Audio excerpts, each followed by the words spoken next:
जब भी salary pension की बात होती है तो चर्चा होती है 8वें वेतन आयोग को लेकर, लेकिन फिलहाल जिस स्ट्रक्चर के हिसाब से जो सैलरी और पेंशन जो है कैलकुलेट हो रहा है, उसमें कहा जा रहा है कि बड़ा बढ़ोतरी हो सकती है।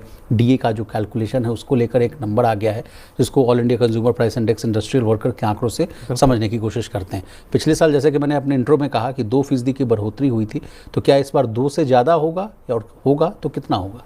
नहीं, बिल्कुल विशाल, देखिए लाखों जो कर्मचारी और जो पेंशनर हैं वो इस बात का इंतज़ार कर रहे थे कि अब जो डीए में बढ़ोतरी होगी वो कितनी होगी, और इसके लिए सबका इंतज़ार या सबकी नज़रें इस बात पर टिकी हुई थी कि जून का जो all India consumer price index industrial workers जो आंकड़ा तय करता है कि कितना डीए में बढ़ोतरी होगी, उसका नंबर कब आएगा।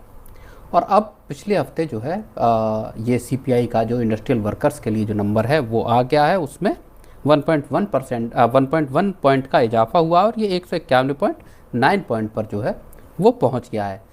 इसका सीधा मतलब विशाल ये माना जा रहा है कि जो डीए और जो डीआर है उसमें अब जो आपका 60% पे पहुंच गया था जनवरी में, अब वो जुलाई में जो है वो 63% हो जाएगा।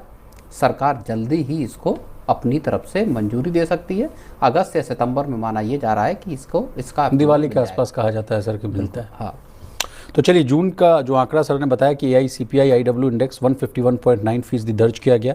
12 महीनों की अगर औसत की बात की जाए तो वो बढ़कर 148.65 हो गया।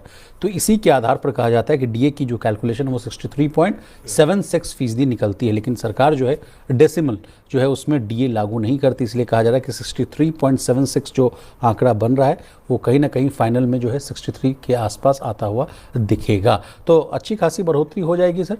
हाँ बिल्कुल, देखिए बड़ा इजाफा जो है होगा, और इसलिए भी ये विशाल महत्वपूर्ण है क्योंकि अगर आप पिछले कुछ महीनों को देखेंगे और जिस तरह से ग्लोबल सिनेरियो बदला, जियोपॉलिटिकल टेंशन क्रिएट हुई, उसने पूरे देश में एक इम्पोर्टेड महंगाई क्रिएट की।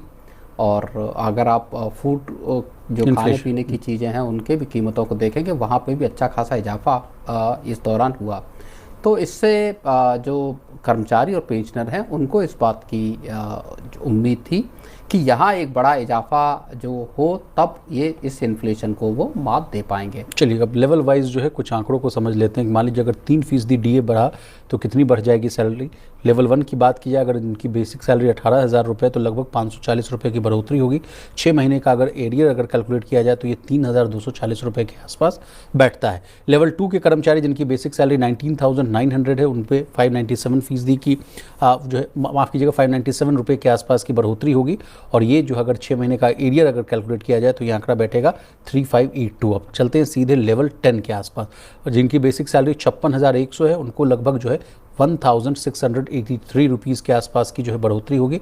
और अगर एरियर कैलकुलेट किया जाए 6 महीने का तो लगभग 10,100 रुपये के आसपास आता है। तो मतलब इन आंकड़ों को अगर मैं समझूँ सर, डिकोड करूँ, तो जिसकी जितनी ज़्यादा बेसिक सैलरी होगी सर उसको ज़्यादा जो है डीए मिलने का फ़ायदा। डीए और एरियर उससे लिंक ही आपके बेसिक सैलरी से लिंक है, और इसलिए भी अहम है विशाल क्योंकि 8th पे कमीशन को लेके लगातार चीज़ें चल रही हैं। कर्मचारियों को इंतज़ार है कि कब रिपोर्ट आती है, कब से इम्प्लीमेंट किया जाता है।